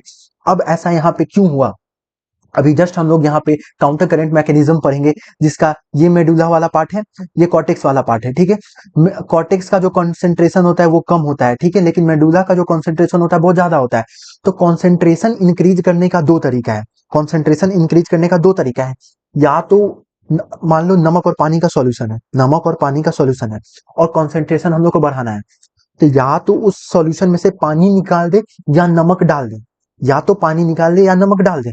तो चूंकि डिसेंडिंग पार्ट सिर्फ पानी के लिए परमिएबल है, यानी इसमें आप नमक नहीं डाल सकते हैं, तो कॉन्सेंट्रेशन हम लोग पानी निकाल के इंक्रीज करेंगे। कॉन्सेंट्रेशन इंक्रीज करना है तो हम लोग पानी निकाल देंगे, यहाँ पे कॉन्सेंट्रेशन इंक्रीज करना है तो हम लोग, अब देखो यहाँ पे पानी कॉन्सेंट्रेशन बढ़ाना था, नीचे आने वक्त कॉन्सेंट्रेशन बना रहा था, क्योंकि मेडुला का कॉन्सेंट्रेशन ज्यादा होता है, तो हम लोगों ने पानी निकाल लिया, पानी निकाल के हम लोग नमक भी डाल सकते थे, लेकिन ये नमक के लिए परमिएबल ही नहीं है, तो ये नमक वाला यहाँ पे रास्ता बंद हो गया, सिर्फ हम लोग पानी निकाल सकते हैं। वापस से ऊपर जाने वक्त हम लोग को, चूंकि ऊपर क्या है, ऊपर का कॉन्सेंट्रेशन कम है, नीचे का कॉन्सेंट्रेशन ज्यादा है, तो ऊपर जाने वक्त हम लोग को फिर से कॉन्सेंट्रेशन कम करना होगा। तो कॉन्सेंट्रेशन कम करने के लिए या तो पानी डाल दे या तो NaCl निकाल दे, किसी चीज का कंसंट्रेशन कम करना है तो उसमें से नमक निकाल देंगे, नमक निकाल देंगे या पानी डाल देंगे। चूंकि पानी के लिए परमिएबल ही नहीं है, सिर्फ NaCl के लिए परमिएबल है, तो इधर से NaCl निकाल देंगे, ताकि इसका कॉन्सेंट्रेशन ऊपर जाते जाते कम हो जाए, कॉन्सेंट्रेशन कम हो जाए, कॉन्सेंट्रेशन कम हो जाए, ठीक है। ये बात आप लोग को याद रखना है, ये कहानी तो एक ही बार याद रखना है, ये समझने के लिए तो कहानी एक बार ही याद रखना है, बाकी आप लोग को कैसे याद रखना होगा, ऐसे कि पहले पानी निकाले लूप ऑफ हेलने से, बाद में नमक भी निकाल लिए, उसको गरीब का गरीब छोड़ दिए। पहले किस लिए निकालने, ये तो आप माइंड पे जोर डालिएगा तो पता चल जाएगा कि किस लिए निकाले, कॉन्सेंट्रेशन पहले बढ़ाना था बाद में घटाना था, इसलिए निकाले।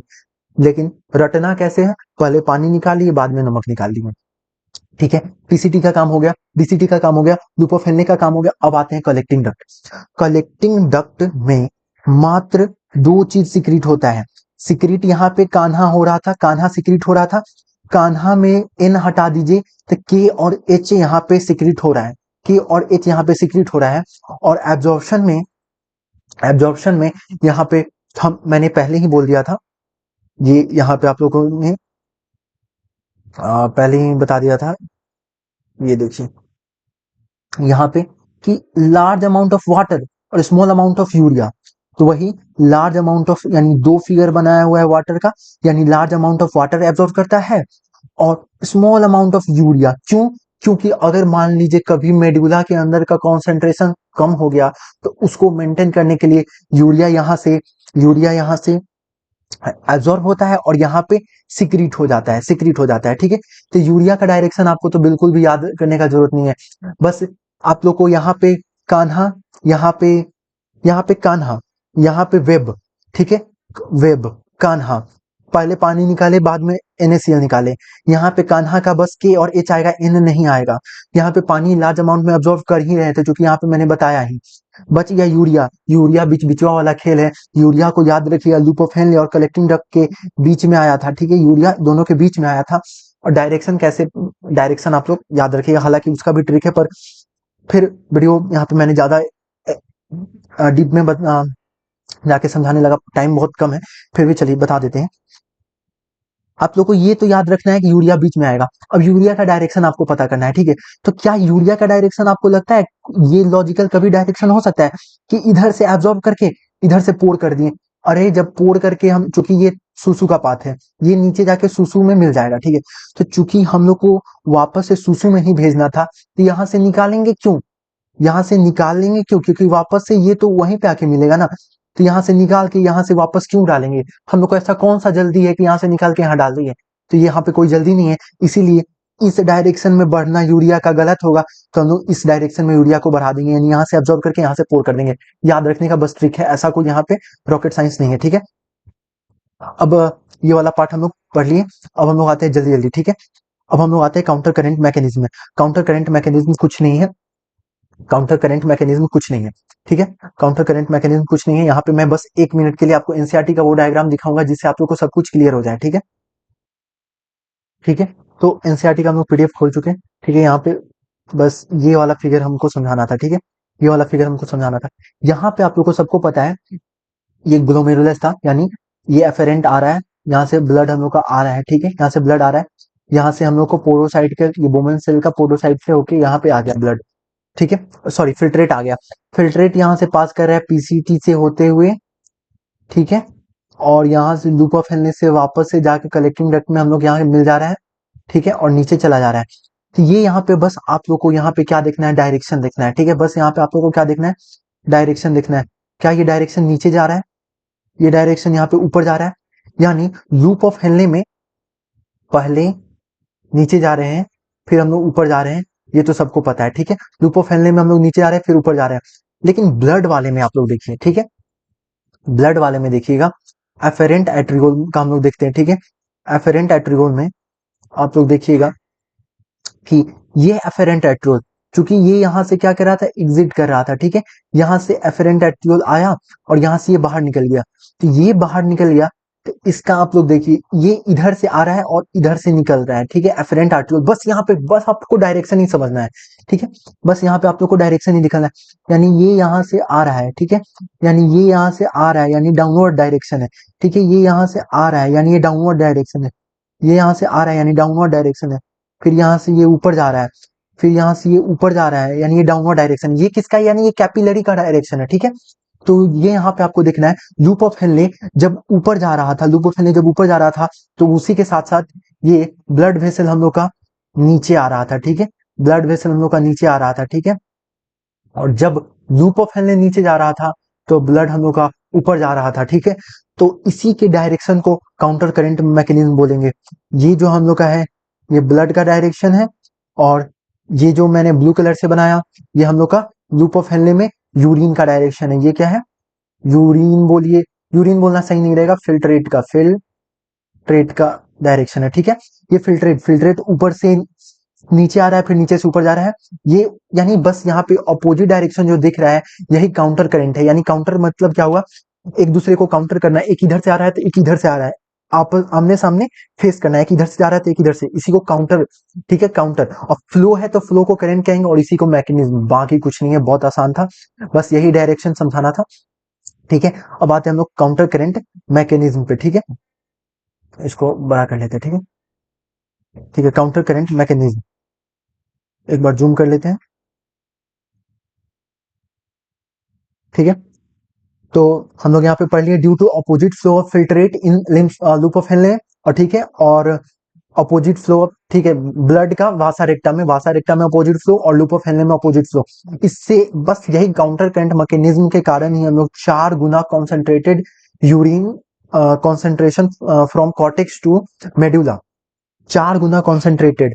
यानी आप लोग यहाँ पे अभी हम लोग आगे देखेंगे, कॉर्टेक्स का जो कॉन्सेंट्रेशन है 300 है, और मेडुला का, इनर मेडुला का है 1200, यानी ये 4 गुना जो कॉन्सेंट्रेशन है हम लोग बस ये काउंटर करंट मैकेनिज्म के कारण ही कर पाते हैं। और ये जो ग्रेडियंट कॉन्सेंट्रेशन का यहाँ पे 300, यहाँ पे 1200 जो मेंटेन हुआ है, वो NaCl और यूरिया के थ्रू ही हुआ है, NaCl और यूरिया के थ्रू ही हुआ है, ठीक है। ये नॉर्मल सा बात है कि NaCl और यूरिया के थ्रू ही हम लोग को जब जब काम पड़ेगा, कभी कभी वाटर का यूज कर लेंगे, लेकिन वाटर तो न्यूट्रल हुआ ना, तो ठीक है, ग्रेडियंट करने में उसका भी मदद आता है, लेकिन हम लोग बेसिकली NaCl और यूरिया का यूज करेंगे, ठीक है। एनसीईआरटी का फिगर है, कोई दिक्कत नहीं है। यहाँ से हम लोग, यहाँ से पानी निकाले, यहाँ से NaCl निकाले, कोई ठीक है, ये लोपोफिल था, कोई दिक्कत नहीं था, ठीक है। यहाँ पे NaCl डाल रहे हैं, यहाँ पे NaCl डाल रहे हैं, क्योंकि ये ब्लड वेसल है, यहाँ पे कोई आपको ये नौटंकी नहीं है कि सिर्फ ये NaCl या पानी के लिए ही परमिएबल है, जैसे ये सिर्फ पानी के लिए परमिएबल था, ये NaCl के लिए परमिएबल था, तो ऐसा कुछ यहाँ पे नहीं है। यहाँ पे हम लोग ऊपर से नीचे जा रहे हैं, तो हम लोग को 1200 के पास पहुंचना है, ठीक है, 1200 के पास पहुंचना है। NaCl डाल रहे हैं, पानी निकाल रहे हैं, NaCl डाल रहे हैं, पानी निकाल रहे हैं, कॉन्सेंट्रेशन इंक्रीज करने के लिए। सेम उल्टा कर देंगे, जब अब हम लोग को वापस से कॉन्सेंट्रेशन डिक्रीज करना है, यानी 300 पे जाना है, तो यहाँ से NaCl निकाल रहे हैं, NaCl निकाल रहे हैं, NaCl निकाल रहे हैं, अब यहाँ पे देखिएगा कि पानी का H2O का बात यहाँ पे कहीं नहीं है, तो ये याद रखिएगा, ठीक है। हालांकि इसमें कुछ है नहीं, बस आपको यही याद रखना था, ठीक है। तो अब हम लोग ये वाला पढ़ लें, काउंटर करंट मैकेनिज्म कुछ नहीं था, बस अपोजिट फ्लो को याद रखना है। और फिर से यहाँ पे 4 गुना कॉन्सेंट्रेशन कॉर्टेक्स से इनर मेडुला के लिए जरूरी होता है, 300 से 1200 पहुंचाने के लिए NaCl यूरिया इसमें मेन काम करता है, और अपोजिट फ्लो होता है। बस यही सब बात यहाँ पे याद रखना था, ठीक है। यहाँ पे क्या बाहर निकल रहा है, क्या अंदर जा रहा है, ये उतना याद नहीं रखना है, ठीक है। जो यहाँ पे याद रखना है, ठीक है, इसका बस याद रखना है कि काउंटर करंट मैकेनिज्म जरूरी होता है कंसंट्रेशन मेंटेन करने के लिए, ठीक है। अब आते हैं हम लोग रेगुलेशन पे, ठीक है। जल्दी से जल्दी खत्म करेंगे, ठीक है। वैसे ये लेक्चर मैंने सोचा था जल्दी खत्म करने का, लेकिन कुछ ट्रिक के कारण ये और ज्यादा समझाने के कारण ये लंबा हो गया, ठीक है। अब आते हैं हम लोग किडनी के फंक्शन पे, ठीक है। अब ये आखिर कैसे रेगुलेट होता है, ठीक है। तो 3 तरीके से रेगुलेट होता है, ठीक है। एक हाइपोथैलेमस से, ठीक है, ANF से और रास मैकेनिज्म से, ठीक है। सबसे पहले रास मैकेनिज्म देखते हैं, ठीक है। कुछ जेजी सेल पाए जाते हैं, ठीक है। जेजी सेल यानी जक्स्टा ग्लोमेरुलस apparatus, एक JGA apparatus पाया जाता है, ठीक है। वो कहाँ कहाँ पाया जाता है, तो DCT के पास पाया जाता है, और एफेरेंट यानी स्टार्टिंग के एफेरेंट आर्टरियोल पे भी पाया जाता है, ठीक है। एफेरेंट आर्टरियोल के पास, ठीक है, जेजी सेल्स पाए जाते हैं, ठीक है। जब जब हमारे बॉडी में बीपी लो यानी GFR लो, बी देखिए ब्लड प्रेशर लो होगा, तो उतना प्रेशर से ब्लड पास नहीं करेगा, उतना ब्लड प्रेशर से पास नहीं करेगा, तो फिल्ट्रेट सही से नहीं बन पाएगा, यानी 125 ml के बदले कम ml फिल्ट्रेट बन पाएगा, तो GFR लो हो जाएगा, बीपी जिसको लो कहेंगे। तो वहां पे जो सेल होगा, सेल स्टार्टिंग में होगा, यानी एफेरेंट आर्टरियोल पे स्टार्टिंग में देखेगा कि प्रेशर सही से आ रहा है कि नहीं, और एंड में भी देखेगा। 2 जगह पे चेक पॉइंट होता है कि प्रेशर सही आ रहा है कि नहीं, जाने वक्त और एक आने वक्त, एक एंट्री किया तब, एक एग्जिट कर रहा है तब, इसको प्रेशर मेजर करना है। जेजी सेल को प्रेशर देखना है, जैसे ही देखा कि प्रेशर कम है, बीपी लो है, वो रेनिन रिलीज करेगा, ठीक है, रेनिन रिलीज करेगा। और रेनिन एंजिनोटेंसिनोजेन एक समझ लीजिए एक एंजाइम होता है एंजिनोटेंसिनोजेन, उसको एंजिनोटेंसिनोजेन 1 में और फिर एंजिनोटेंसिनोजेन 2 में कन्वर्ट कर देगा, ठीक है। और वो एंजिनोटेंसिनोजेन एड्रिनल कॉर्टेक्स को एक्टिवेट करेगा कि आप एल्डोस्टेरोन रिलीज करो, और एल्डोस्टेरोन क्या करेगा, रीएब्जॉर्ब कर लेगा क्या चीज, सोडियम और वाटर, सोडियम ऑफ वाटर। देखिए मैंने बताया था कि DCT में कंडीशनल एब्जॉर्प्शन होता है, ठीक है, और वो होता है सोडियम और वाटर का ही, ठीक है। DCT में से ये DCT से कंडीशनल रीअब्जॉर्प्शन होगा सोडियम और वाटर का, जिससे क्या होगा, प्रेशर ब्लड वाटर के रीअब्जॉर्प्शन से प्रेशर इंक्रीज होगा, यानी वॉल्यूम समझ लीजिए कि ब्लड वेसल का वॉल्यूम उतना ही है, ब्लड वेसल का वॉल्यूम तो उतना ही होगा, लेकिन उसमें हम एक्स्ट्रा पानी डाल देंगे तो प्रेशर बढ़ जाएगा ना, तो प्रेशर बढ़ जाएगा, पानी जैसे ही रीअब्जॉर्ब करेगा प्रेशर बढ़ जाएगा, फिर GFR बढ़ जाएगा, GFR बढ़ जाएगा, ठीक है। अभी तक के लिए यहीं पे आते हैं, एक बार रिवाइज करते हैं, ठीक है। यहाँ से नया मैकेनिज्म स्टार्ट, ठीक है। हम लोग रास मैकेनिज्म पर रहे थे, याद कैसे रखेंगे, सबसे पहले रेनिन, फिर से एंजिनोटेंसिन, ठीक है, फिर एंजिनोटेंसिन 1, फिर से एंजिनोटेंसिन 2, फिर से एल्डोस्टेरोन, फिर से S4, S4 S4 क्या होगा, एस एस कुछ नहीं, वही सिस्टम हुआ, ठीक है। एस का मतलब क्या हुआ कि एस सिस्टम हुआ, ठीक है। तो सबसे पहले आप लोग कैसे याद रखेंगे, ठीक है, ये आर से हो गया रेनिन, फिर एंजिनोटेंसिन 1, एंजिनोटेंसिन 2, फिर से एल्डोस्टेरोन, फिर से एस से क्या सिस्टम, तो रास्टो मैकेनिज्म, ठीक है। हाँ, और ये एंजिनोटेंसिन वैसो कंस्ट्रिक्शन का भी काम करता है कि ब्लड वेसल पतला कर देगा, जिसके अंदर प्रेशर ज्यादा होगा, ठीक है। प्रेशर हम लोग का मेनली GFR लो होने का कारण क्या था, प्रेशर का कम होना, तो या तो हम लोग पानी और इन्हें को एब्जॉर्ब करके प्रेशर बढ़ा लें और GFR इंक्रीज कर ले, और वैसो कंस्ट्रिक्शन भी साथ साथ थोड़ा बहुत हेल्प कर देता है, ठीक है। अब चूंकि ब्लड फ्लो यानी ब्लड प्रेशर हाई है, तो ये ज्यादा देर तक रहना सही नहीं होता है, ठीक है। तो इसके कारण क्या होता है, इसके रिलीज के कारण cause the release of ANF from atria, atria से ANF, एट्रिया यानी हार्ट की जो एट्रिया होता है उससे ANF रिलीज होने लगता है, ठीक है, एट्रियल नाइट्रियूरेटिक फैक्टर, ठीक है। ANF क्या करता है, वैसोडाइलेशन कर देता है और वर्क एज फीडबैक फॉर रास, रास मैकेनिज्म के लिए फीडबैक की तरह काम करता है कि हाँ अब प्रेशर ज्यादा हो गया, तुम्हारा काम हो गया, अब प्रेशर को लो करो, नहीं तो हमारे बॉडी के लिए नुकसान पहुंच सकता है, ठीक है। अब आते हैं, अब एक हाइपोथैलेमस वाला बचा हुआ है, ठीक है, एक हाइपोथैलेमस वाला बचा हुआ है, ठीक है। अब उसको देखते हैं, ठीक है। हाइपोथैलेमस वाया एक्सेसिव लॉस, जब हमारे बॉडी में एक्सेसिव वाटर का लॉस हो जाए, एक्सेसिव वाटर का लॉस हो जाए, तो रिसेप्टर एक्टिव हो जाते हैं हाइपोथैलेमस के, और वैसोप्रेसिन जिसको ADH भी कहा जाता है, ये एक्टिव हो जाते हैं और रीएब्जॉर्प्शन ऑफ वाटर कर देते हैं लैटर पार्ट ऑफ ट्यूब्यूल से। इतना ही नॉर्मल नॉर्मल बात सब है। पानी का जब एक्सेसिव लॉस हो जाएगा, फ्लूइड का एक्सेसिव लॉस हो जाएगा, तो वैसोप्रेसिन यानी एडीएच हाइपोथैलेमस के द्वारा रिलीज होगा, ठीक है, यानी सिक्रीट करेगा, और वो लेटर पार्ट ऑफ ट्यूब्यूल से वाटर का सिक्रेशन इंक्रीज कर देगा। और एक बार जब वॉल्यूम इंक्रीज कर जाए, वाटर का वॉल्यूम इंक्रीज कर जाए यानी पानी आ जाए, receptor go back to normal, ये वापस से नॉर्मल हो जाएगा। एडीएच जो होगा can also affect kidney by कंसेक्टरी इफेक्ट, ठीक है। एडीएच यानी वैसोप्रेसिन, वैसोप्रेसिन यानी एडीएच भी थोड़ा बहुत कंस्ट्रिक्टरी इफेक्ट करता है किडनी के फंक्शन पे। कैसे?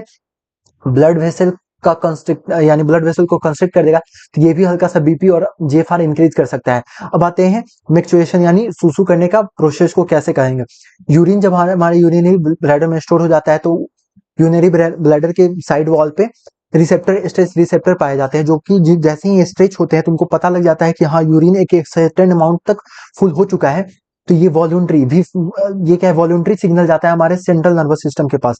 वॉलंटरी सिग्नल जाता है सेंट्रल नर्वस सिस्टम के पास, और central nervous system motor signal भेजता है स्मूथ मसल के पास। मोटर क्या होता है? मोटर आप लोग ऐसे याद रखिएगा, ठीक है, C M O CMO, CMO office, ठीक है। सेंट्रल नर्वस सिस्टम, एम से मोटर न्यूरॉन, ओ से ऑफिस, ठीक है, सीएमओ यानी सेंट्रल नर्वस सिस्टम से कोई भी अगर काम किसी ऑर्गन के पास ट्रांसपोर्ट करना होता है तो मोटर न्यूरॉन से आता है। और ऑर्गन से अगर कोई जैसे हमारे यहाँ पे स्किन एक ऑर्गन है, हम लोग को सेंस हुआ, तो हमारे ब्रेन को कैसे पता चला? तो स्किन यहाँ से मोटर नहीं, सेंसरी न्यूरॉन से ये भेजेगा, ठीक है। तो ये बस आप याद रखिएगा, सीएमओ सेंट्रल नर्वस सिस्टम से मोटर न्यूरॉन से होके ऑर्गन के पास जाता है। तो central nervous system motor neuron से सिग्नल भेजेगा स्मूथ मसल के पास कि तुम यूरेथ्रल स्फिंक्टर को रिलैक्स कर दो, जो कॉन्ट्रैक्ट है उसको रिलैक्स कर दो, ताकि सूसू हम लोग का निकल जाए, ठीक है। और सूसू का पीएच कितना होता है? स्लाइटली एसिडिक होता है, 6 होता है। और सूसू के कुछ टेस्ट होते हैं, जैसे उसमें अगर ग्लूकोज यूरिया और कीटो यूरिया अगर ज्यादा पाए जा रहे हैं, यानी ग्लूकोज और कीटोन बॉडीज अगर यूरिन में ज्यादा पाए जाते हैं, तो इंडिकेटिव हो सकते हैं डायबिटीज मेलाइटस के, ठीक है, इंडिकेटिव हो सकते हैं, ठीक है। अब कुछ और भी अदर एक्सक्रेटरी ऑर्गन है जो कि हम लोग का काम करते हैं, जैसे लंग्स, जो प्योर तो नहीं एक्सक्रेशन, लेकिन कुछ अदर भी है जो कि लंग्स एक्सक्रेशन का काम कर सकते हैं। कार्बन डाइऑक्साइड को हमारे बॉडी में large amount of carbon dioxide हमारे बॉडी से कौन रिलीज करता है? 200 ml पर मिनट लंग्स करता है, और वो हल्का सा कीजिएगा तो वेपर भी निकले, हाँ, जब आप सांस निकालेगा तो वेपर भी निकलता है, water vapour, some amount of water vapour और कुछ अमाउंट ऑफ, और बहुत सारे अमाउंट ऑफ, यानी 200 ml पर मिनट कार्बन डाइऑक्साइड। लीवर क्या चीज, लीवर का एक्सक्रीटरी पिगमेंट क्या क्या कह देता है? तो bilirubin, biliverdin, cholesterol, steroid hormone, ये सब डिग्रेड फॉर्म में, और कुछ विटामिन ड्रग्स भी, ठीक है। तो ये सब निकालता है, याद रखिए, कोलेस्ट्रॉल जितना भी स्टेरॉयड वाला है यानी डिग्रेडेड, बिलीरुबिन और बिलीवर्डिन डाइजेशन चैप्टर रहता है तो वो पढ़ते हैं आप लोग, और कुछ विटामिन के ड्रग, ये सब लीवर एक्सक्रीट करता है, ठीक है। सब बोलता है ना कि ज्यादा दवाई मत खाया करो, नहीं तो लीवर डैमेज हो जाएगा, ठीक है। ज्यादा तेल मत खाएगा क्योंकि लीवर डैमेज हो जाएगा, क्योंकि वो सबका काम लीवर ही कर रहा होता था। याद आप लोग ऐसे याद रख सकते हैं। स्वेट ग्लैंड, स्किन का जो स्वेट ग्लैंड होता है वो NaCl, यूरिया बहुत इंपॉर्टेंट है, यूरिया यहाँ से भी रिलीज होता है, ठीक है। और हम लोग का नॉर्मली यूरिया तो रिलीज होता है, लैक्टिक एसिड भी यहाँ से, ठीक है, जो कि कूलिंग इफेक्ट करता है। NaCl, कभी कभी पसीना आप लोग देखे होंगे गर्मी में गलती से चला जाता है टंग पे, तो वो हल्का नमकीन होता है, तो NaCl, यूरिया, ये इंपॉर्टेंट है कि यूरिया रिलीज होता है, लैक्टिक एसिड, ठीक है। ऑयल ग्लैंड से भी कुछ होता है, जैसे स्टेरॉयड, हाइड्रोकार्बन और वैक्सेस, जितना भी वैक्सेस, हाइड्रोकार्बन, स्टेरॉयड, ये वाला एक पार्ट है, वो सेबेसियस ग्लैंड से रिलीज होता है। स्लाइवा में सबसे इंपॉर्टेंट है कि क्या नाइट्रोजन वेस्ट स्लाइवा से रिलीज होता है? कि हाँ, वेरी स्मॉल अमाउंट, लेकिन नाइट्रोजन वेस्ट रिलीज होता है। ग्लोमेरुलस नेफ्राइटिस, ठीक है, ग्लोमेरुलो नेफ्राइटिस एक होता है जिसमें इन्फ्लेमेशन ऑफ ग्लोमेरुलस में अगर इन्फ्लेमेशन हो जाए तो ये बीमारी होता है, ठीक है। रीनल कैल्कुलाई, जिसमें किडनी स्टोन, जिसको पथरी भी हम लोग कहते हैं, उसमें याद रखिए कैल्शियम का साल्ट तो ठीक है, लेकिन यहाँ पे कैल्शियम के साथ साथ ऑक्सैलेट साल्ट लिखा हुआ है। लोग याद रख लेते हैं कैल्शियम कैल्शियम कैल्शियम, लेकिन ऑक्सैलेट दे दिया, बोथ ए एंड बी दे दिया, तो आप लोग कंफ्यूज हो जाएंगे। तो ऑक्सैलेट याद रखना है, ऑक्सैलेट और कैल्शियम और ऑक्सैलेट दे दिया तो ऑक्सैलेट को ज्यादा आप लोग प्रेफर करिएगा, ठीक है।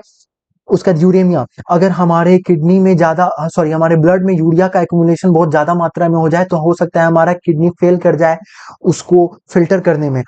उसके लिए समझ लीजिए हमारे ब्लड में अगर यूरिया ज्यादा हो गया तो हमारे किडनी पे लोड ज्यादा पड़ जाएगा और किडनी फेल हो जाएगा, जिसको हम लोग हीमोडायलिसिस से ट्रीट कर सकते हैं। हम लोग को हर मंथ में हीमोडायलिसिस हर वीक में करवाना पड़ जाता है, ठीक है, 1 से 2 बार। और किडनी अगर फेल हो जाए तो उसका एक अल्टीमेट मेथड है करेक्शन का, वो है ट्रांसप्लांटेशन, ठीक है। हेमोडायलिसिस अब क्या होता है, किडनी फेल कर जाए तो आप हर वीक आप जाके हेमोडायलिसिस तो करा सकते हैं, लेकिन आपको इससे छुटकारा पाना है जो कि बहुत ज्यादा टाइम वेस्ट होता है, तो अल्टीमेट है ट्रांसप्लांट करा लीजिए। ये है हेमोडायलिसिस। इसमें याद क्या रखना है, तो आर्टरी से ब्लड वेसल, हमारे आर्टरी से ब्लड लिया जाता है, आर्टरी से ब्लड लिया जाता है, उसमें एंटी कोएगुलेंट, क्योंकि ब्लड बाहर निकल रहा है तो कोगुलेट गुच्छा जमा ना कर ले, इसीलिए हेपेरिन डाल दिया जाता है, ठीक है। उसके बाद इसमें सेलोफेन मेम्ब्रेन, उसके बाद डायलाइजिंग फ्लूइड रहता है जो कि हमारे प्लाज्मा से कंपोजिशन से मेल करता है, ठीक है। तो यहाँ पे ब्लड आया, ब्लड में क्या है, यूरिया का कंटेंट, नाइट्रोजनस वेस्ट ज्यादा है।